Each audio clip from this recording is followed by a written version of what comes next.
My name is Wayne. On Instagram, my name's Wayne's Games. Favorite system would have to be Super Nintendo, hands down. Grew up with it. I've beat stupid amount of games for it. It's hands down my favorite console. Collecting only maybe 4 or 5 years. It just kind of graduated school, had a little bit of money from working a lot, and decided to get back into my childhood and start buying up old retro games and toys from when I was a kid. It just kind of caught the collecting fever. Holy grail would be the Super Nintendo Max rifle.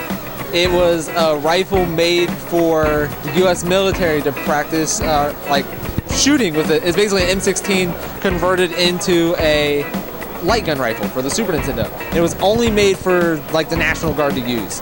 Once they were done, they were destroyed.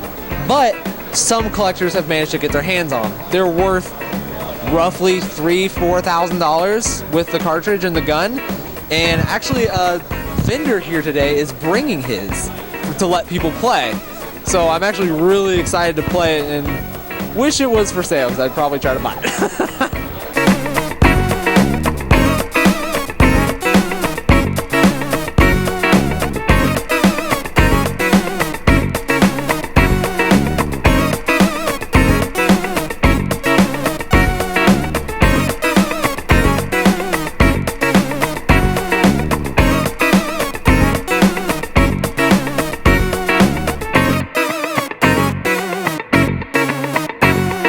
My name is Rob. The system I probably had the most fun with while it was relevant was PlayStation 1, but I don't really have a favorite system at the moment. I am a recovering collector, and that's what brings me to the show today, is I'm selling my collection. I really want the Metal Gear Solid 3, the red edition. I forget what it's called. I'll just call it a collector's edition until I remember. Played 8-bit Nintendo early on. The first system I ever owned was a PlayStation 1. Games I had for it were like Rayman and Crash Bandicoot, and then the collection grew. I started getting the Resident Evils. Metal Gear was a big one. Some of the RPGs, Legend of Dragoon.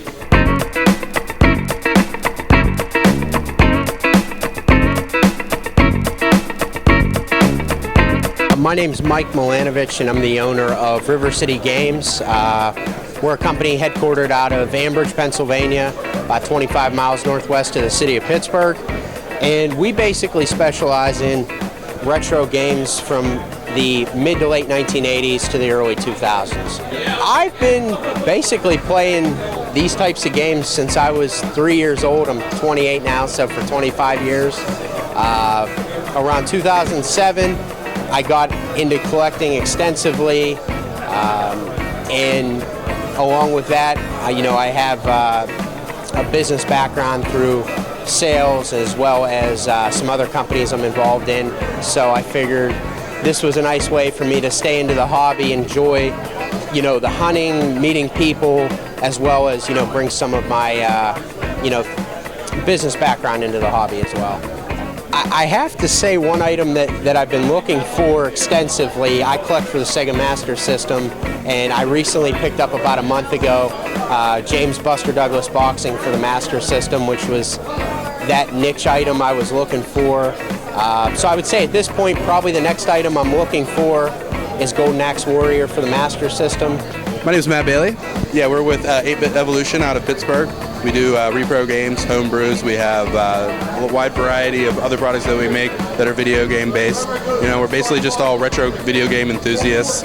We love to play games, and we want to bring these games that usually you would have to play on an emulator or something like that to your home, so you can play it on your console. You can experience it like it should be experienced, these older games.